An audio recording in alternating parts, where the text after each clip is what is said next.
Okay, we're going to have a word of prayer. I'm going to ask Brother Sid if he'll lead us in a word of prayer. We'll get started. Father, we're thankful for another day of life. We're thankful for your word and for the opportunity we have to come out and to study from it. We're thankful for each one that is present here, especially thankful for Brother Rick and his willingness, his ability to come out and to teach. Father, we continue to pray for all the ones that are sick and suffering. Pray that you'll be with them and make them back to their next. Father, we pray for the ones that have lost loved ones, that you would comfort them in this time that they're going. Father, we ask now that you be with us as we study, that you'll help us to learn to be better able to spread your word throughout our daily lives. We ask you to forgive us of our sins. Amen. All right. Let's go over the syllabus just quickly. Not much to go over. It's self-explanatory. Has some the schedule laid out here. We'll try to stick to that as much as we can. The main thing I want to go over is we're not going to have any exams, okay? Here's what we're going to do. We're going to cover some of the questions. You're going to have questions at the end of these chapters we're going to go over. And we'll answer those questions together. But I want you to answer them. I think it'll be good for you.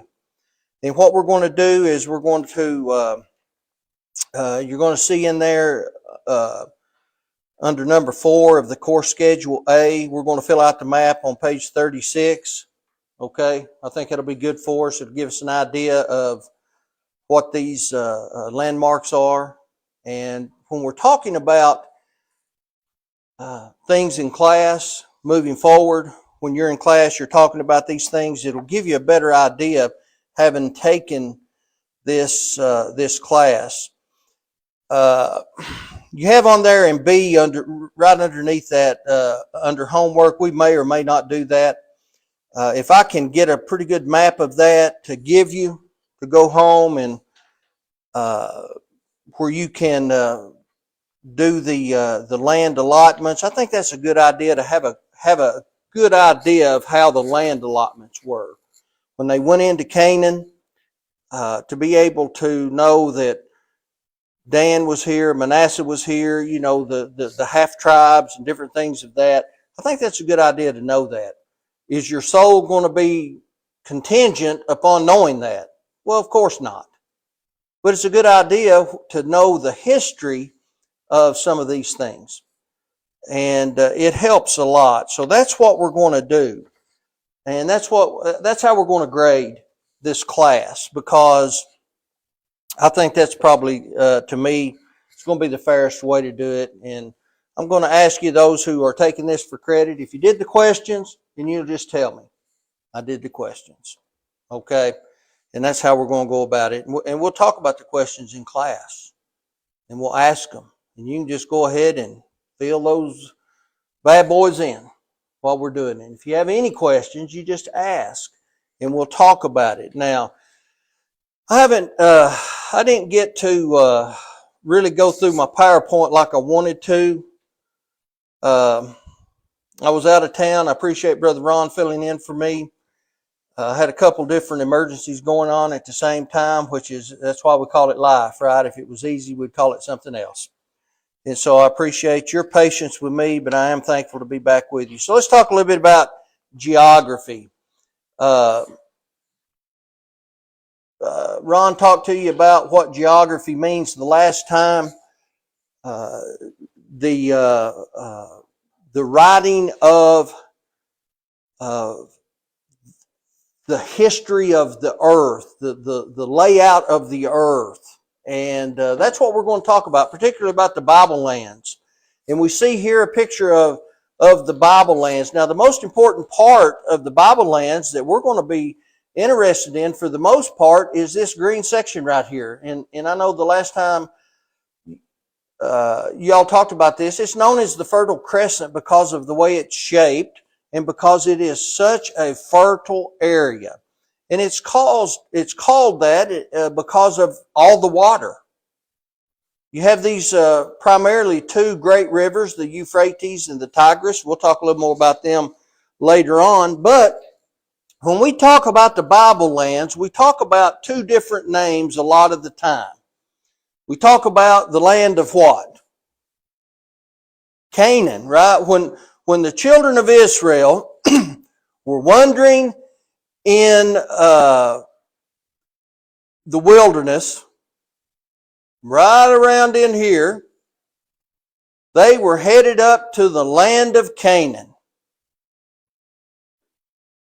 Now, the land of Canaan and Palestine are actually two different places. The land of Canaan is within Palestine. When we think of the land of Canaan is about from right here down to about right here, from here over to here. And so if we want to look at what your book says in chapter 3, if you want to turn over to chapter 3, we're going to skip chapter 2. The Bible land bounded on the east by the Jordan River, and on the west by the Mediterranean Sea was Canaan. The Lebanon mountains formed the northern boundary of Canaan, and the desert bordered it by the south. Now, if you look on page 16 of your map, of your book, and that's page 17, chapter 3. And if you're looking at page 16, this is a pretty good map. I wish it was color. But if you look at the northern part, you see Mount Hermon there? And if you look to the left of Mount Hermon, you see this river called Leonites. That's probably not the best pronunciation of that. There's another name for that. Orontes. I think Ron may have talked a little bit about that last time. Orontes. That was actually the northern border of Canaan. Okay? So if you see that river there, and you go over to the Jordan River, and you go straight down, that is going to be south of the Dead Sea into the desert. That's going to be the land of Canaan. So it's going to be, it's going to be this area right in here. That's the promised land. That's the land that flowed with milk and honey. And if you look at it on the map, that's right in that Fertile Crescent. You could grow all kinds of good stuff in there. Okay? Now, the name Palestine here, as you look in your book, why would they call it Palestine? Well, it came from this name, or this phrase, Philistine land, because the Philistines used to live there. They used to inhabit that.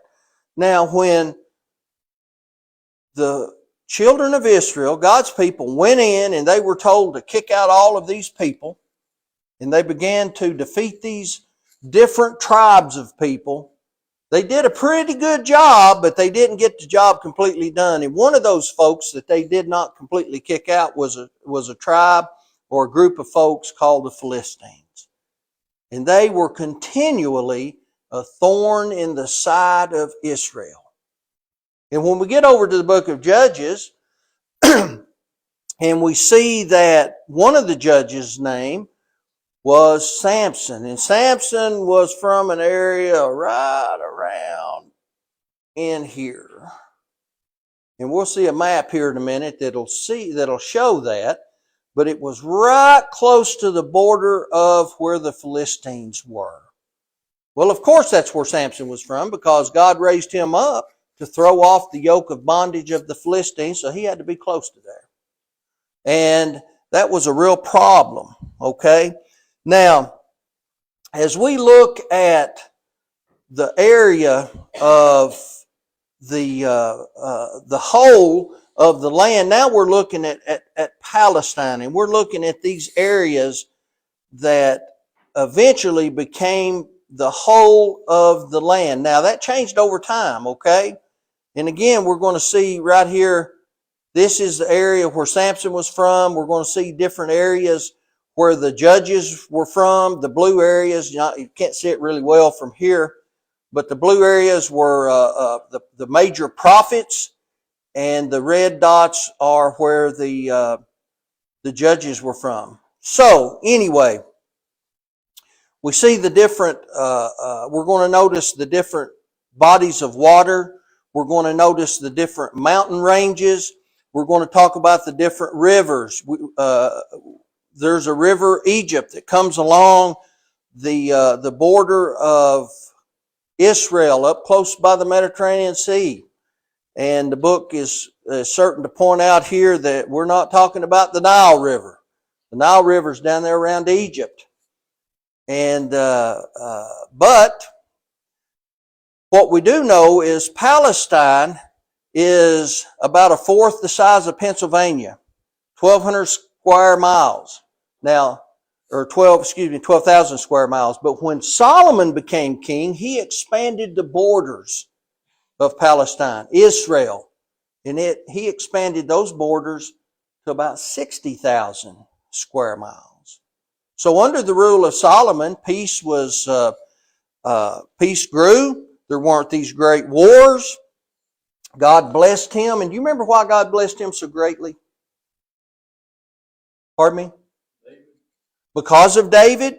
And when God appeared to Solomon, he asked him, what would you like me to give you?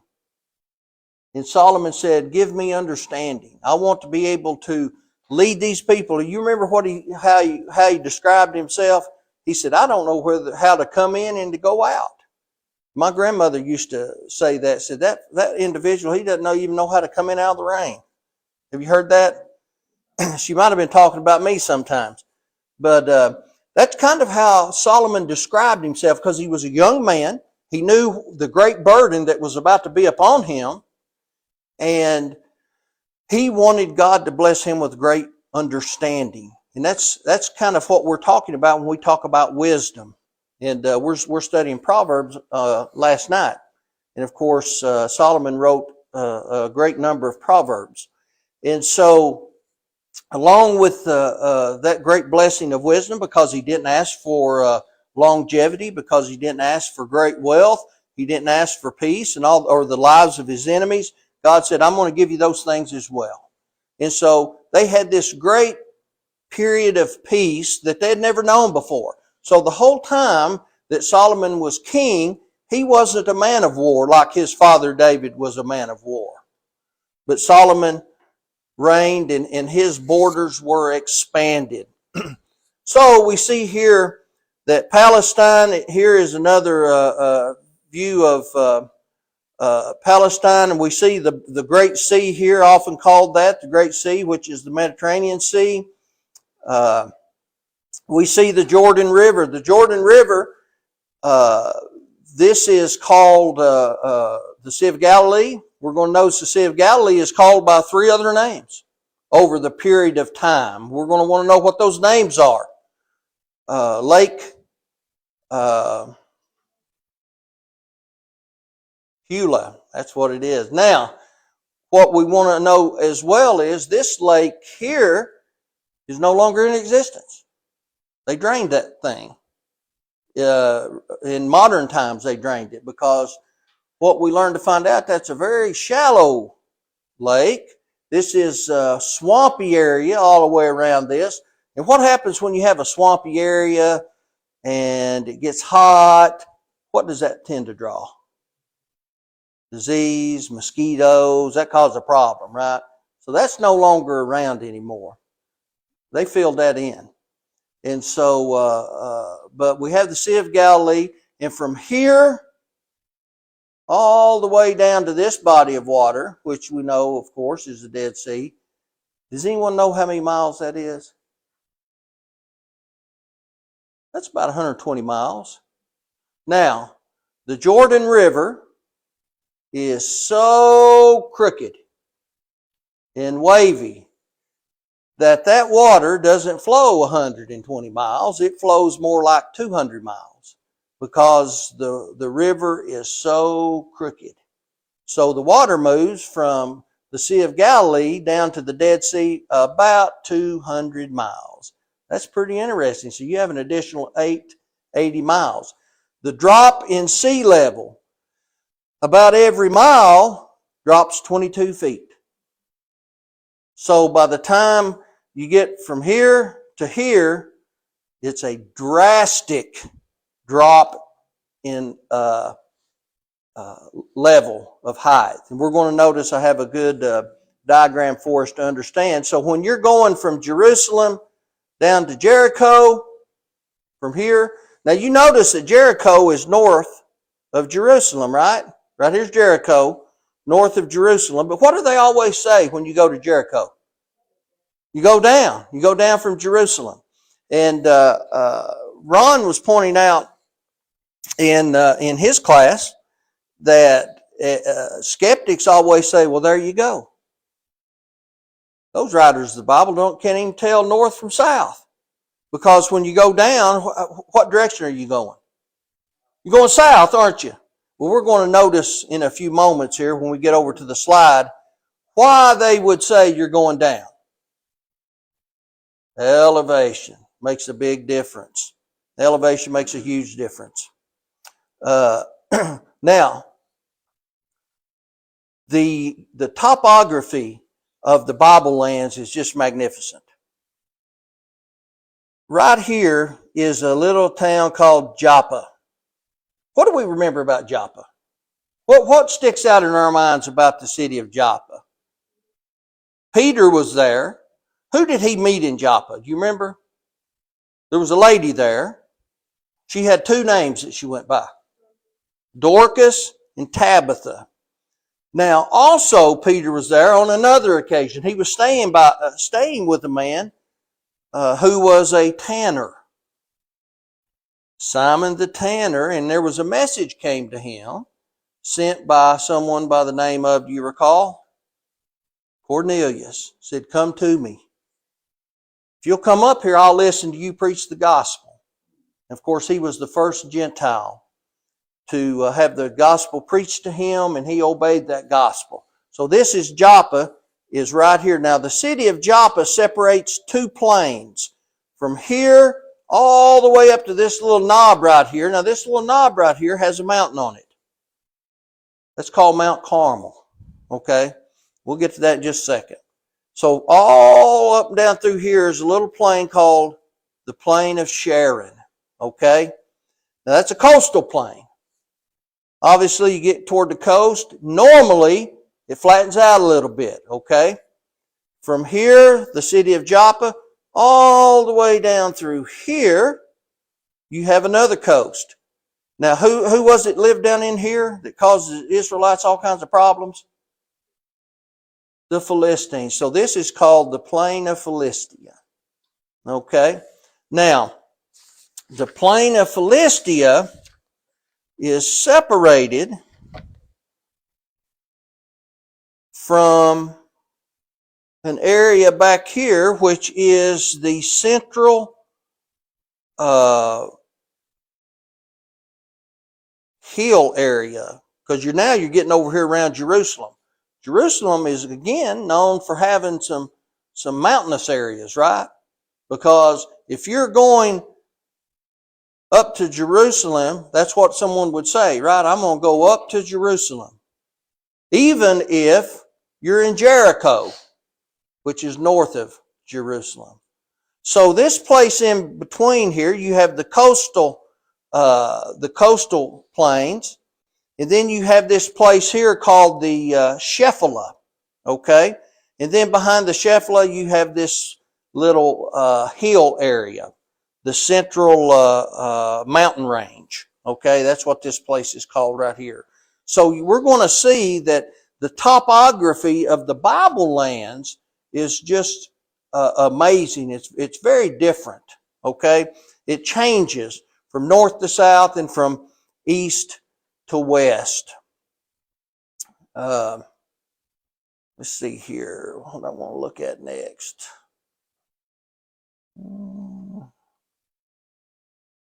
Physical features. I want to get over to okay. Oh, I know what I want to talk about. Let's go back to here. This little knob right here. We were talking about Mount Carmel. What do we remember about Mount Carmel? prophets of Baal. That's where Elijah had his, during the Old Testament, that's where he had his competition with the prophets of Baal. King Ahab, Jezebel, we remember that happening. That's over in, what was that, 1 Kings chapter 18, I believe it was. And there was this big problem in chapter 17 and 18. Elijah stood up there and he issued the challenge. He said, how long are y'all going to wishy-wash back and forth? You need to decide who the real God is. If it's the God of heaven, let's follow him. If it's these prophets of Baal, let's follow them. Now, how many prophets were there, by the way? 250 prophets of Baal, 200 prophets of the Grove. So there's about 450 prophets, I believe, that he was fighting against. And so it went on and went on. And so they came up with a little competition up there on Mount Carmel. Now, Mount Carmel, let's see here. Check our book. May have gone a little too far. Mount Carmel rises 500 feet as it goes out into the Mediterranean. It's 1,700 feet at its peak. So it's about 1,700 feet tall. And so they're up on that mountain and they get this little competition going.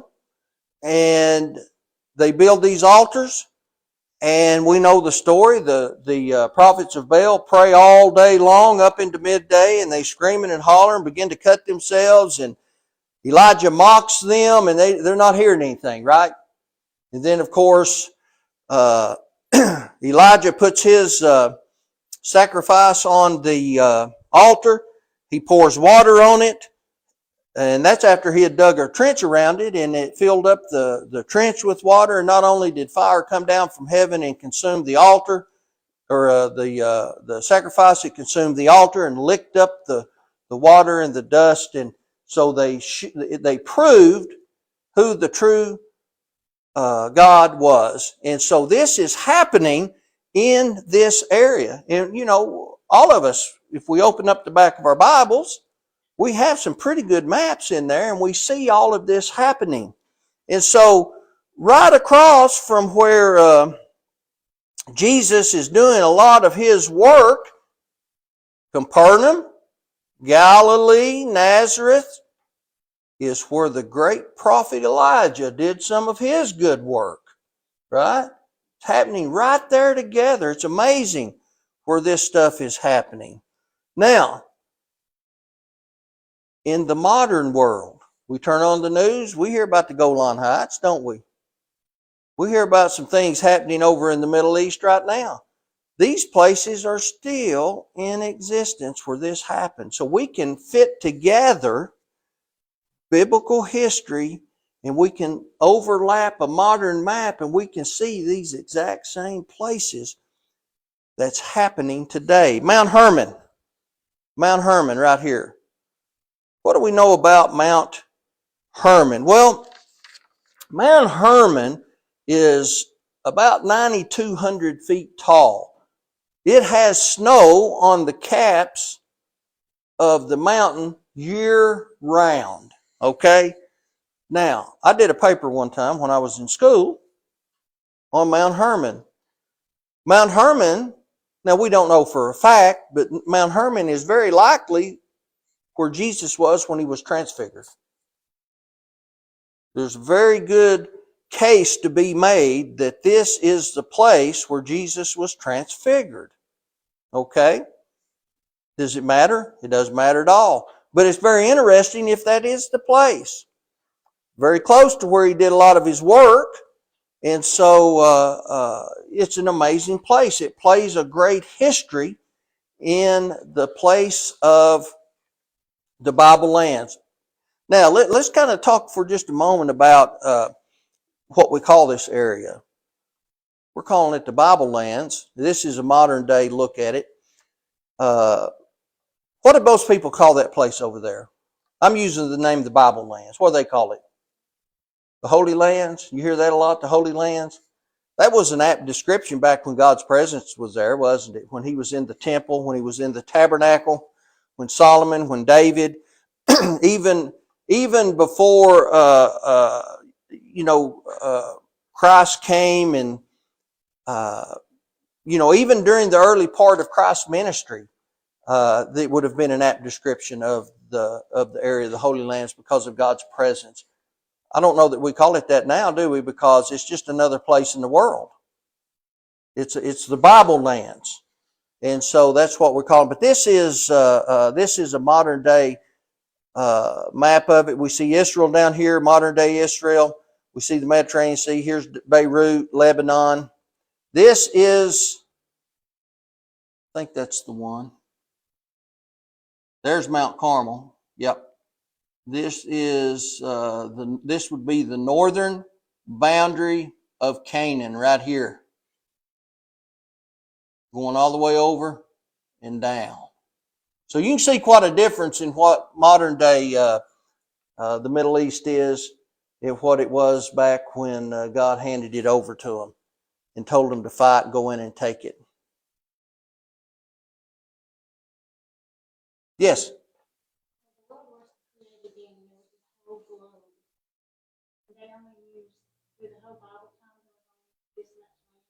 No. I mean, there were people in different areas, uh,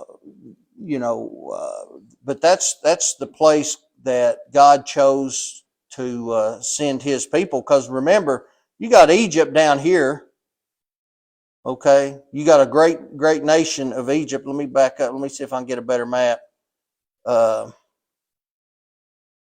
by the way, I talked about the river of Egypt. Here's the river of Egypt right here, coming up to and goes down this way. Let me see if I can find. That's the name of it today. It's no longer the river of Egypt. It's called the Wadi El Arish, coming down this way. Let me see. Let me see if I can find a map here in the book. You can turn to a page. But to answer your question,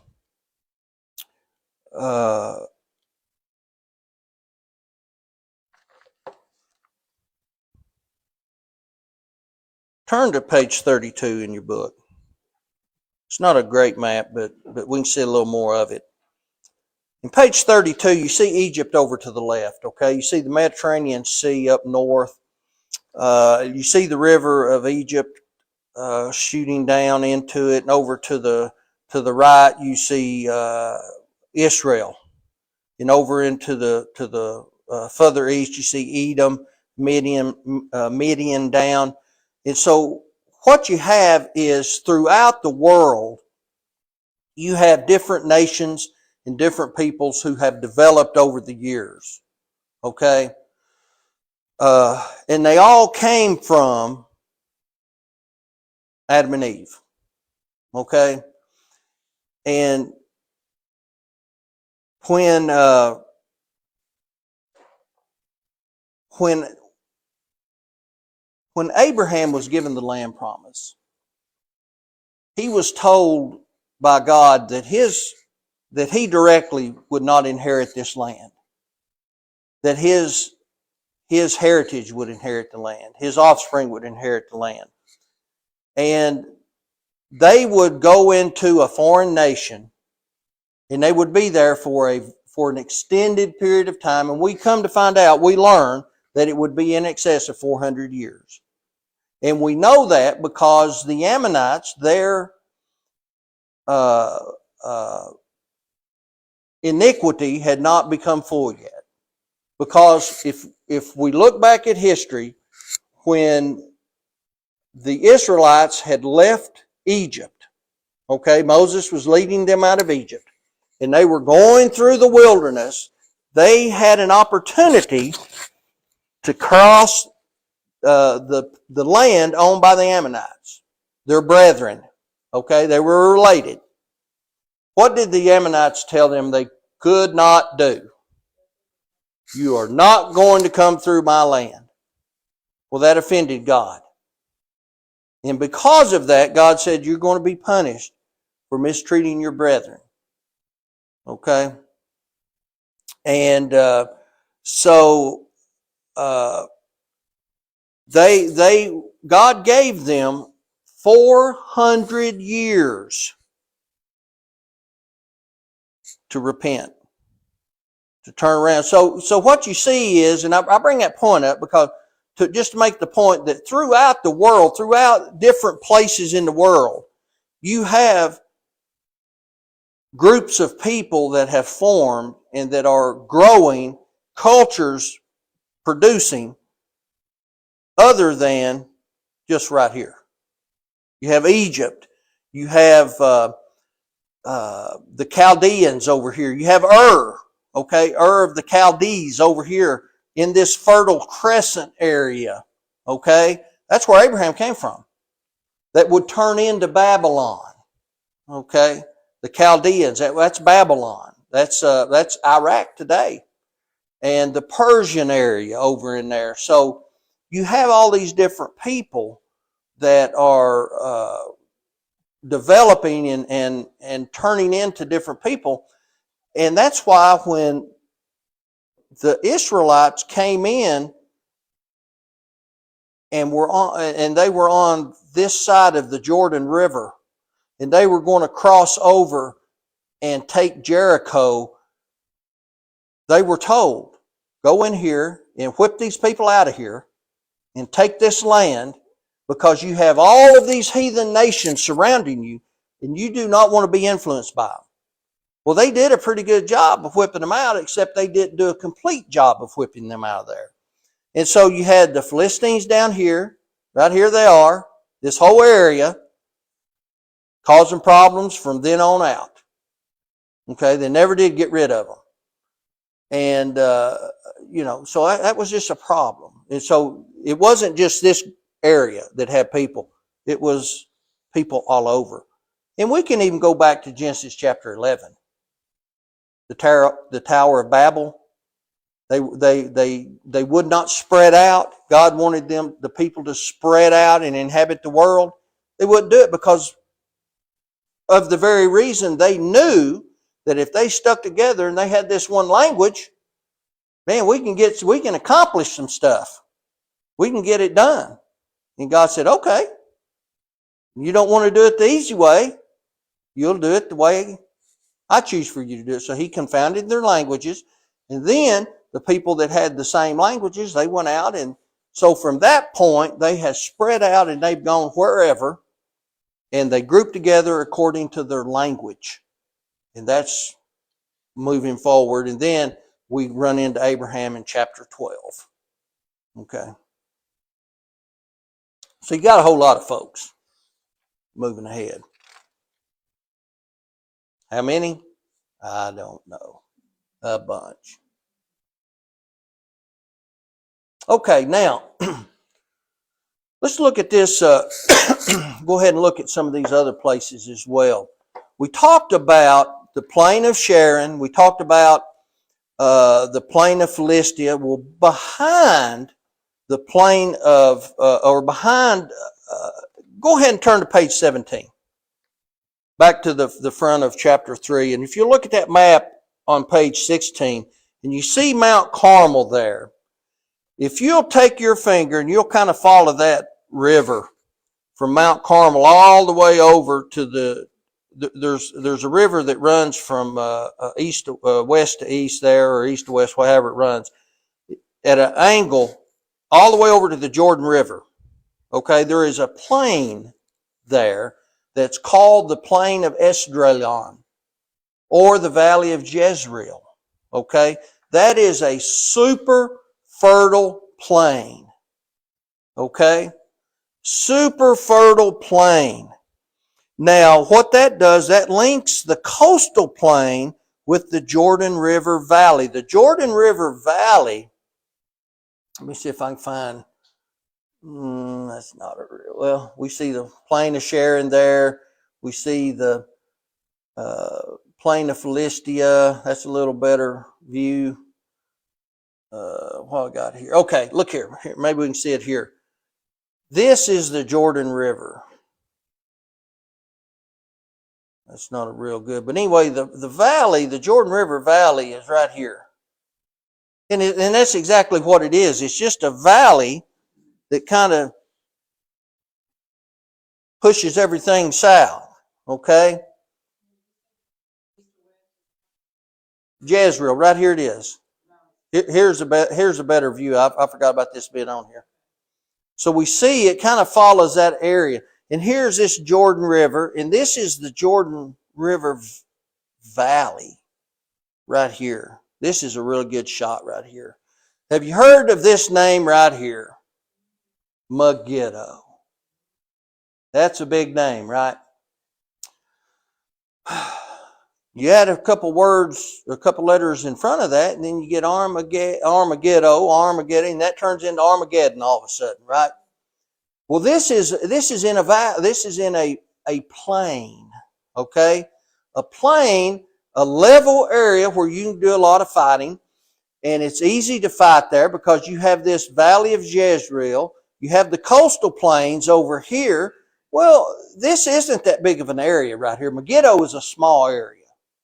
Okay, if you're looking in the geography of this area, it's not a huge place, but it is a pretty good place if you want to go have a battle.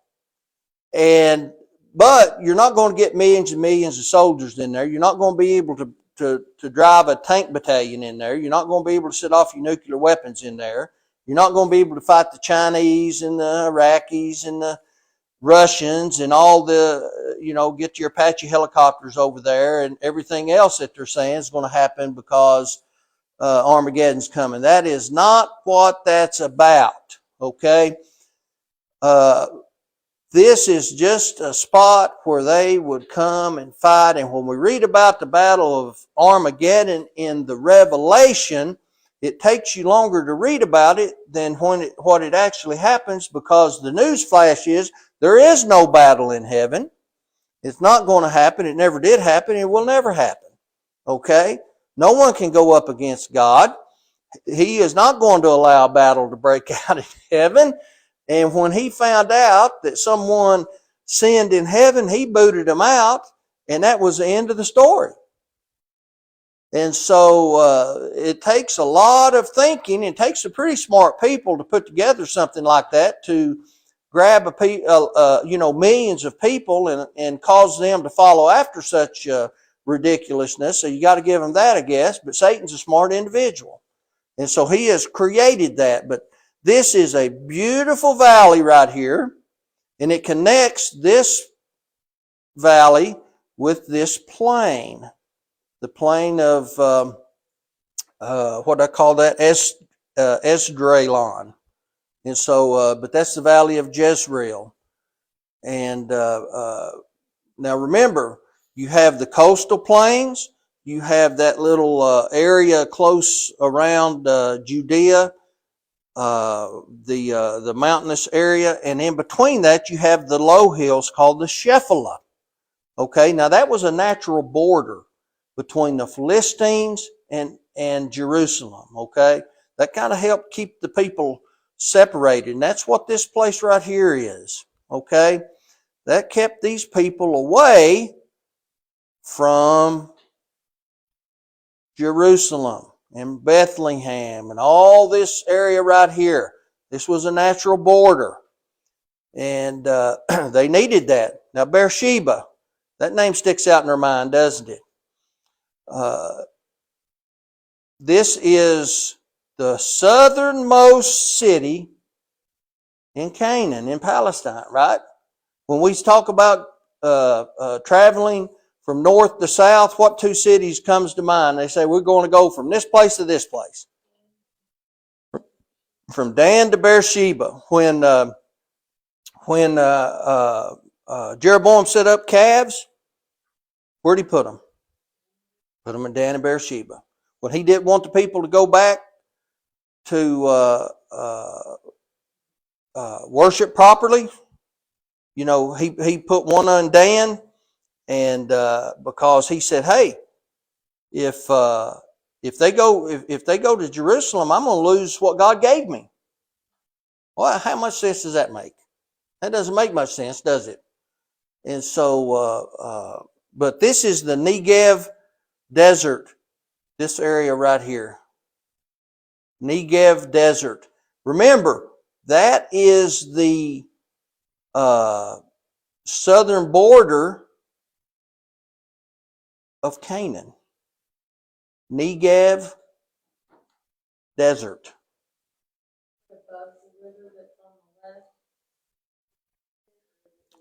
The desert south of the river.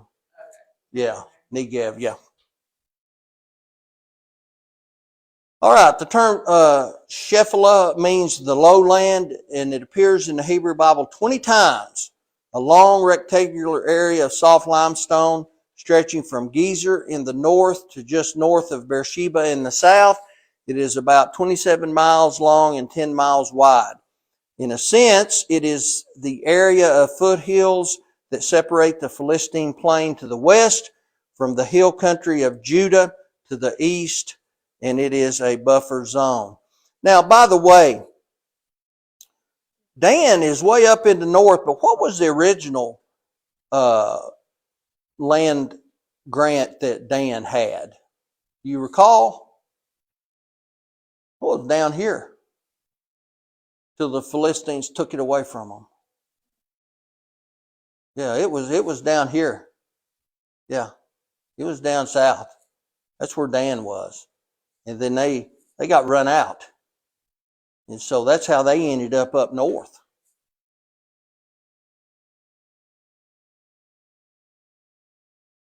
So we talked about the Central Range, the Negev, the desert country,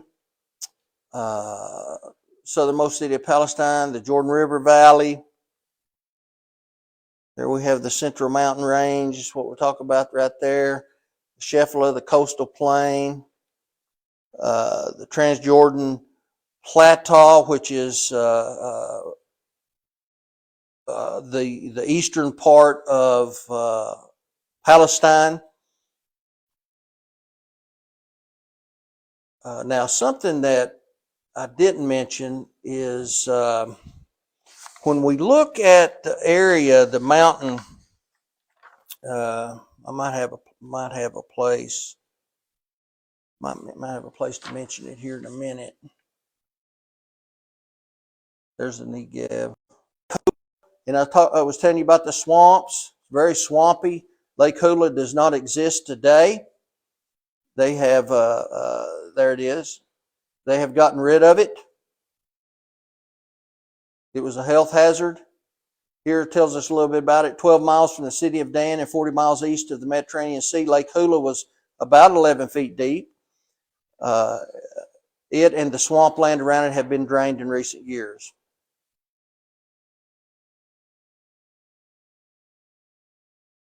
Now, of course, right around the Sea of Galilee area is one of the areas where Jesus had a part of his ministry. Capernaum was kind of his head of operations. We have Cana. What do we remember about Cana? The wedding feast. That's where he performed his first miracle. Nazareth. What about Nazareth? Where he grew up, wasn't it? Nain. What happened there? Or what do we remember about there? There was the widow of Nain, right? And then we have Decapolis, Samaria. Samaria was, what was the issue with Samaria? Why were the Jews at odds with Samaria? If a Jew was coming from Jerusalem and they wanted to go to Galilee, what was their route they would take? They would come up here, they would cross the river, go up into here, cross it again, and then go to Galilee. Well, now, why in the world? That seems like that's out of the way a little bit, isn't it?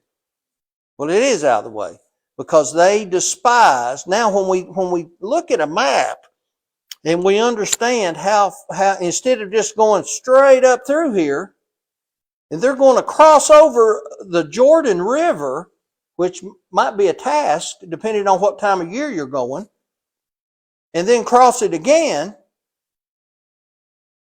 Well, that's a hatred for those people, isn't it? They viewed them as lower than slaves, worse than dogs, because they were just a mixture of everybody, weren't they? And that was what would happen when the Babylonians would come in, when the Assyrians would come in. The practice would be to carry off the royalty. That's what happened to Daniel, wasn't it? Daniel got picked up and carried off, and then they would leave the poorer people. So I'm living in Jerusalem, or I'm living in Joppa, or I'm living somewhere, and they're not going to carry me off. Okay, they're going to leave all the poor folks, and then they're going to drag in a bunch of other people from wherever, from down in Egypt, or from over in you name it. And then these people start intermarrying with each other, and they produce this just all mixed up race of people. And they call them the Samaritans, because now they're part of Samaria. In Samaria, they practice this perverted kind of religion that's similar to the Jewish religion, but not exactly. They worship a little differently. Now, why would they worship a little differently? Well, they have all these other influences, don't they? They're close down here to Jerusalem. They have a big, heavy influence of the Jewish religion, but they have all these other idol, pagan people coming in, influencing them. And we see that when we read all about King Solomon, don't we? It doesn't take much. It only takes 700 wives and 300 concubines to throw you off track. And so that's what happened to him. And so they hate them so badly that they won't even set a sandal on this. And when Jesus wouldn't do that same thing, and can you imagine the talk around town when he actually sat down at a well and drank water from a woman that was a Samaritan? Whoo! They didn't like that. So now, maps are just so wonderful. The Dead Sea. That's the deadest water on the planet. That's the lowest body of water in the world.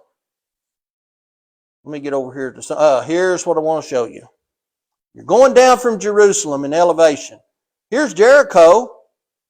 Someone says, now wait a minute, that's 825 feet below sea level. Here's the Mediterranean Sea. Here's Jerusalem, 825 feet. Now I can't see very well. The surface of the Dead Sea is 1,300 and something feet below sea level. It's another 1,300. It's that same amount to the bottom. Okay? So, if you're leaving Jerusalem and going anywhere, how are you going? Down. It doesn't matter if you're going east, west, north, south. It makes no difference. So when I leave Jerusalem, I'm going down to Jericho. It doesn't matter that Jericho is to the north. And Jericho is to the north. Now, when we look at this, that makes a big old difference now in our minds when we are thinking about going to Jericho. Or if we're in Jericho and we're going to Jerusalem. Now, that's a hefty trek, isn't it?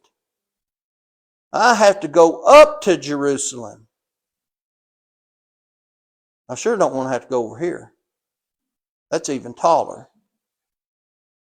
But now that makes a big old difference. So when we look at these mountains, okay, the Lebanon Mountains, that's what I was talking about here, Lebanon Mountains. Mount Hermon, you have the Lebanon Mountains. The Lebanon Mountains run north and south on the west side of the Jordan River, up north, okay, up north. Mount Hermon is in the anti-Lebanon Mountains. That's on the eastern side of the Jordan River. So when you look at your map on page 16, the Lebanon Mountains would cross that Orontes River that's called Leontes River there to north. And so the anti-Lebanon mountains would take up Mount Hermon there. Mount Zion, of course, is where Jerusalem is, one of 4 hills that makes up Jerusalem. Of course, now Mount Zion is kind of talks about the whole area now, not just the one spot. When we talk about Mount Nebo, what do we think of? Moses. That's where Moses died.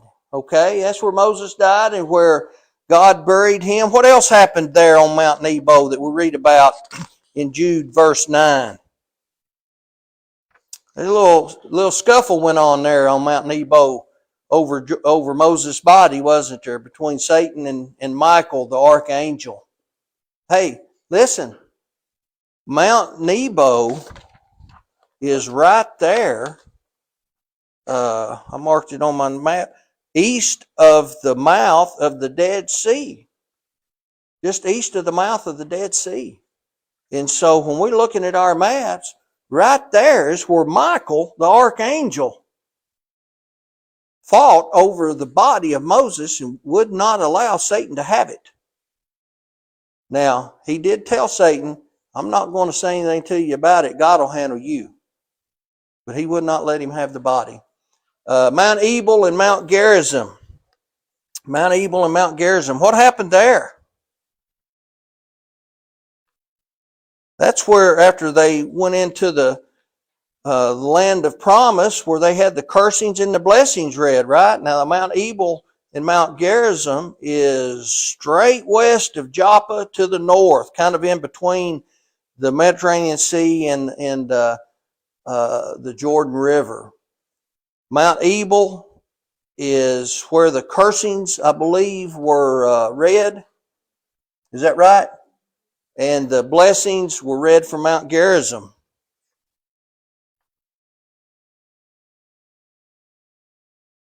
Now, right here you can see this is the mountain range right here. You have the Lebanon Mountains, and then you have the anti-Lebanon Mountains. See, right here. I keep looking at that clock. I'm over. I'm all okay. We're going to have to end. I apologize. That kept throwing me off. One thing I want to show you right here, and then we'll end. That I think is very interesting. Oh no, let me back up.